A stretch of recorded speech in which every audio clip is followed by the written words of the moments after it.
Back to டெக்டிவ்ஸ். இன்னைக்கு நம்ம என்ன பார்க்க போறோம்னா மீராஜ் விலாக் சேனல்ல இருந்து அனிமல் ஃபன்னி வீடியோஸ் நம்ம வந்து ரியாக்ட் பண்ண போறோம். ஸோ வாங்க பண்ணிடலாம்.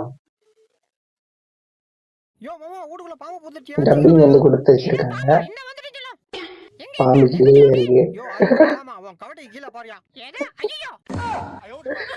அறிவு கேட்ட மாமா வேற லெவல். என்னன்னா சொல்றா பாத்தீங்களா? இவன் மட்டும் இல்ல, இன்னும் பல பேர் பல விதமா பேசிருக்கீங்க. அத்தனை பேத்தையும் பத்திரமா மறந்து நம்ம வீடியோ ஃபுல்லா பாருங்க. ஓகே, மிஸ் பண்ணிராதீங்க, வருத்தப்படுவீங்க. வாங்க வீடியோக்குள்ள போலாம். ஏய் புறா மாட்னியா, நீ உன்னை புடிச்சிட்டு போய் போர்ச்சி சாப்பிட போறான். என்ன புடிக்கிறது இருக்கட்டும், முதல்ல இத பொடி. ஐயோ டேய் நான் கண்ணிட்டே எவ்வளவு நீட்டு வெளியே வருதுன்னு பாப்போம். என்னடா அவ்வளவுதானா? அம்புடி நல்லா வந்து டப்பிங் வந்து கொடுத்து